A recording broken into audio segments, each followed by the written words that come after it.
Oakhaven was the kind of town where people didn't just know your name, they knew your grandmother's maiden name and what you usually brought to the church potluck. Nestled in the damp, evergreen shadows of the Pacific Northwest, it was a place defined by its tight-knit community. At the heart of that community was Clara Hayes. At 32, Clara was the head triage nurse at Oakhaven County General. She was universally beloved, the kind of woman who would sit with a frightened elderly patient long after her shift ended, holding their hand in the sterile, fluorescent quiet of the hospital. So, when Clara failed to show up for her Sunday morning shift on October 14th, the hospital didn't just call her phone. Her colleagues immediately drove to her house.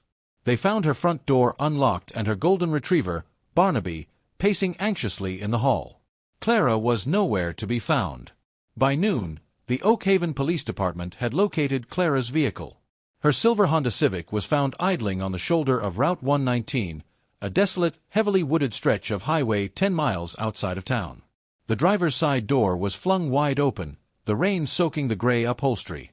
Clara's purse was sitting perfectly upright on the passenger seat, her wallet and cash untouched.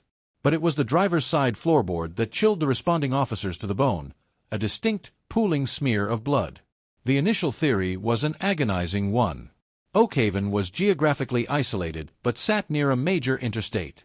Investigators suspected a random act of violence, a carjacking gone wrong, or a predatory drifter who had seen a woman driving alone in the dark. The town went into lockdown.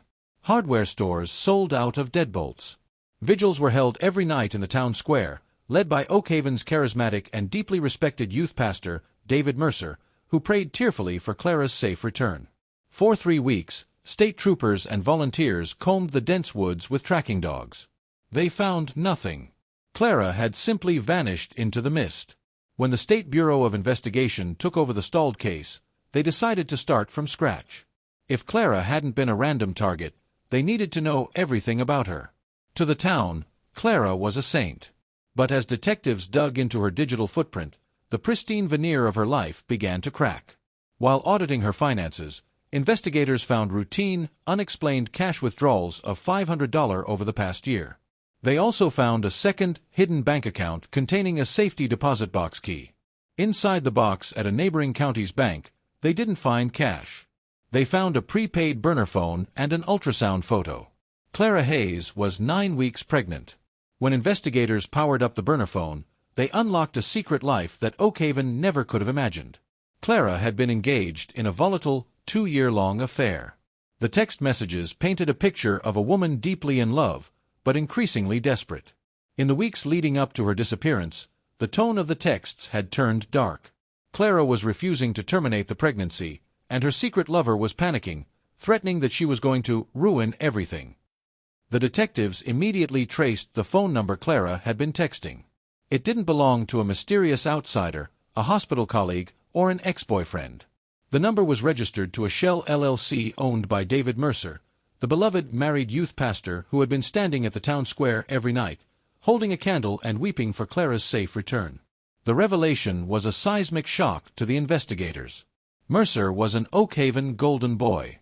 He had a beautiful wife, 3 young children, and was next in line to take over the town's largest congregation. A scandal of this magnitude wouldn't just ruin his career, it would dismantle his entire life in the deeply religious community. Detectives quietly brought Mercer in for questioning under the guise of discussing the volunteer search efforts. When they confronted him with the burner phone records, the color drained from his face. Initially, he admitted only to the affair, swearing he hadn't seen Clara the night she vanished. But police had already pulled the GPS data from Mercer's truck. On the night of October 13th, his truck hadn't been parked in his driveway as he claimed. It had been parked on Route 119, exactly where Clara's car was found. Faced with the GPS data and the impending reality of a murder charge, David Mercer's carefully constructed facade collapsed. Through tears that investigators noted seemed more for himself than for Clara, Mercer confessed. He had convinced Clara to meet him on the dark highway that night, promising they would run away together. Instead, when she stepped out of her car, a desperate argument ensued.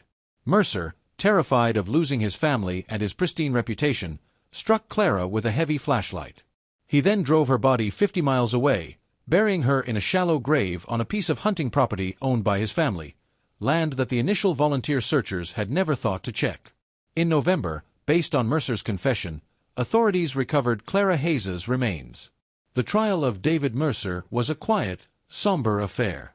He pleaded guilty to second-degree murder to avoid the death penalty, receiving a life sentence without the possibility of parole. Today, Oakhaven is still a quiet town, but the doors are no longer left unlocked. The community was left to grapple with a profound betrayal, forced to reconcile the empathetic nurse they loved with the secret she kept, and the trusted spiritual leader who violently silenced her to protect his own pride. At Oakhaven County General, a small bronze plaque hangs in the triage center. It bears Clara's name, a quiet testament to a woman who spent her life caring for others, only to be fatally betrayed by the one person she trusted the most.